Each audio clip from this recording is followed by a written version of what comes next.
Hello and welcome. Today we're diving deep into a complex eye condition called Scleritis-Induced Elevated Intraocular Pressure, or IOP. We'll explore what it is, what causes it, how it affects the eye, and what can be done about it.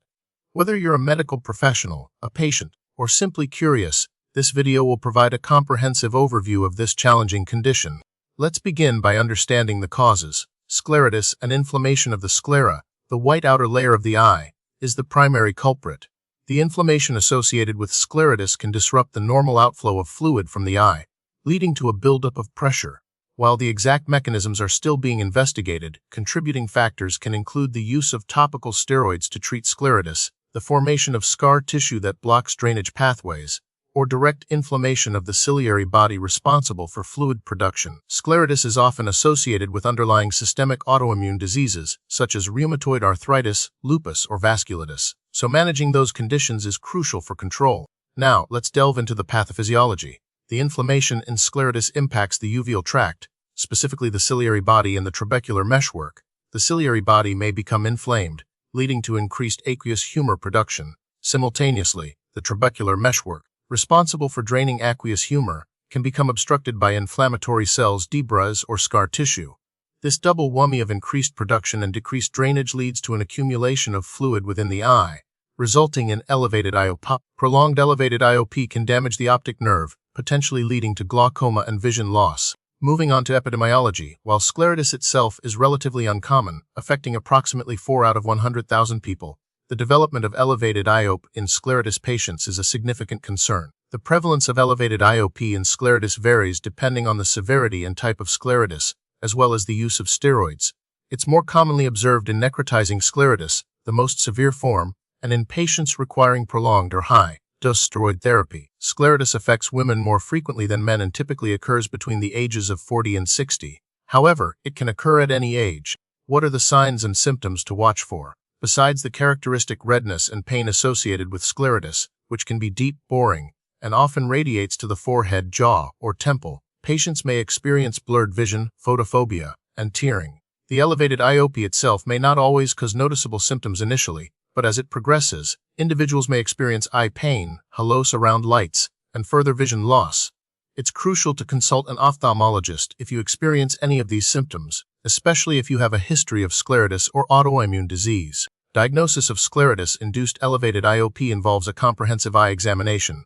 The ophthalmologist will assess the sclera for signs of inflammation, including redness, swelling, and tenderness. Intraocular pressure will be measured using tonometry. Gonioscopy, a procedure to examine the drainage angle of the eye, is crucial to identify any obstructions or abnormalities. A slit lamp examination allows detailed visualization of the anterior segment of the eye, including the cornea, iris, and lens. Additionally, imaging techniques like optical coherence tomography, or OCT, can evaluate the optic nerve for any signs of damage from glaucoma. Further blood tests may be necessary to identify underlying systemic autoimmune diseases. Scleritis can be broadly classified into different types. Diffuse anterior scleritis is the most common and presents with widespread inflammation of the anterior sclera. Nodular anterior scleritis involves distinct nodules on the sclera.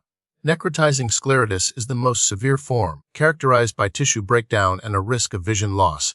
Posterior scleritis affects the back of the eye and can be more challenging to diagnose. Elevated IOP is seen across all types, but is often more common and severe in cases of necrotizing and posterior scleritis. The treatment and management of scleritis-induced elevated IOP are multifaceted.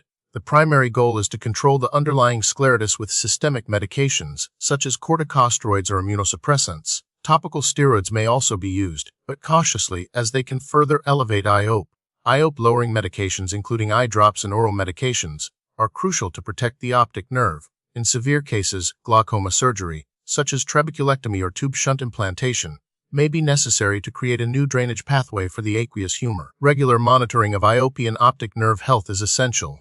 Unfortunately, there isn't a specific method of prevention for elevated IOP and scleritis, but early diagnosis and aggressive treatment of scleritis are key to minimizing the risk. Regular eye exams are crucial, especially for individuals with autoimmune diseases. Avoiding prolonged or high-dose topical steroid use, unless absolutely necessary, can also help. Managing underlying systemic conditions effectively can also reduce the likelihood of developing scleritis and subsequent IOP elevation. The prognosis for scleritis-induced elevated IOP varies depending on the severity of the scleritis, the extent of optic nerve damage, and the effectiveness of treatment. Early diagnosis and prompt management can often prevent significant vision loss. However, in severe cases, particularly those involving necrotizing scleritis or uncontrolled IOP, the prognosis may be guarded. Recent research is focusing on developing more targeted therapies to control inflammation and protect the optic nerve. Studies are also exploring the role of novel imaging techniques for early detection of glaucoma damage. Ultimately, the goal is to improve long-term outcomes for patients with this challenging condition.